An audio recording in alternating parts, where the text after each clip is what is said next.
عزیزانو د الله په دربار کې دوی خبرې ډېرې زورورې انتیک خبرې دي. یوه خبره دا ده چې سړی و الله ته امیدواره واوسیږي.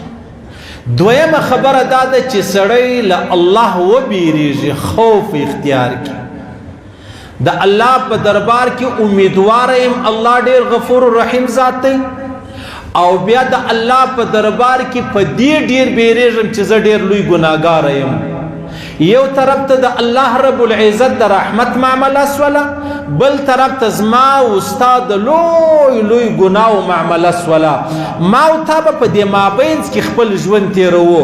یو طرف ته د الله رحمت دی، نا امیده کېږو به نه، او بل طرف ته زما او ستا ګناوې دي، ما او تا به دلاوره کېږو نه. صحیح سلوک.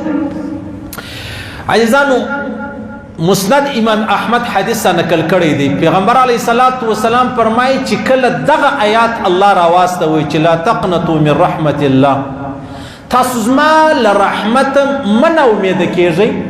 پیغمبر علیه الصلاۃ والسلام فرمایي چې دا څه مځکه ده، څه اسمان دی، څه په اسمانو کې دي، څه په دې مځکه کې دي، دا ټول الله رب العزت و ما ته راکړی وی. زه دومره نه خوشحاله کېدم لکه په دې تورو چې الله رب العزت زما د امت د بخښلو دپاره یو لویه لاره دروازه چې د هغه خلاصه کړله، په دې زه ډېر خوشحاله کېږم.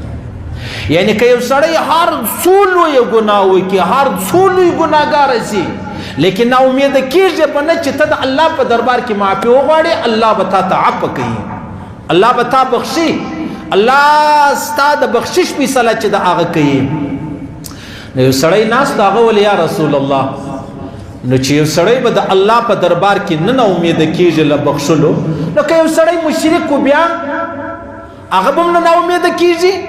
د الله رسول صاحب کوي خاموشه ناستو، پس له هغه یې سر راپورته کوي، او خبردار اوسئ، او بالکل چې کم چا شرک کړی دی بیا معافي غوښتې ده، الله فرمایي زما لخوا وعده ده زه تا معافوم، هېڅ پروا نه لري. شرط دا دی چې ته په خپل ژوند کې، په خپل حیات کې، په دې دنیا کې معافي غواړې، الله فرمایي زما معافي چې ده هغه و تا ته در ورسېدله. لا تقنطوا من رحمت الله، دا معنا نا امیده کېږئ به نه. الله فرمایي انسان دی، عاجز دی، بیا پر غلطه لار روان دی، بیا دی رالی معافی وغوښتل، الله فرمایي زه ډېر عظیم ذات یم، انه هو الغفور الرحیم، زه غفور الرحیم ذات یم، زه به تا ته معافي چې د هغه کوم. دوې خبرې دي.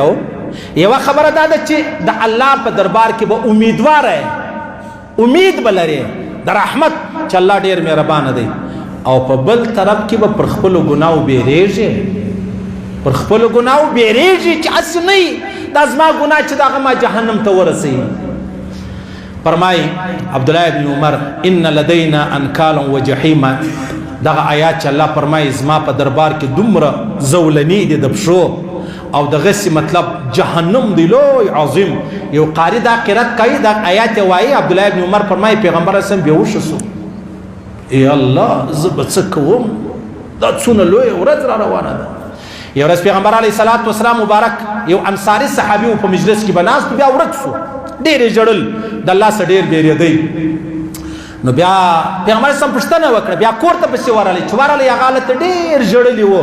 پیغمبر اسلام په خپل غېږ کې ونیوی، چې ویې هغه دومره د الله څخه بېرېدی چې ګزار سو، ایله سو. د الله رسول وفرمایلی ژر د ده د کفن و د غسل ترتیب برابر کړئ، ول په خدای دې مې قسم یې د الله د خوف یې زړه سره وچاودل سو، زړه یې ټوکړې ټوکړې سو. د الله رسول فرمایي په خدای دې مې قسم یې الله رب العزت دی څه کوي، دی د جهنم څخه خلاص کړي، د الله د جهنم څخه پناه ورکړله. یو طرف ته د الله رب العزت چې غفور رحیم ذات دی، بل طرف ته الله رب العزت فرمایي زه ډېر څه یم، زه مطلب ګناهګاره بیا نه پرېږدم که چیرې پر دغه حال باندې مړ سو، بیا زما او ستا نافرماني چې کومې چې ما او تا کړي دي، ما او تا چې صحیح خبره ده. قال ومن يقنط، فرمایل الله رب العزت قال ومن يقنط رحمت ربه الا الضالون، زما د رحمت څخه خالص ګمراهان چې دي هغه چش کېږي، هغه نا امیده دي، مسلمان دا شان نه دی. الله فرمای کافرون الا القوم الکافرون، کافران چې دی هغه زما د رحمت نه امید دي. مسلمانان د پاره دا خبره نه ده، موږ نا امید نه یو، منګر ها چې ما او تا ګناه کړی هغه سبب بیریږو.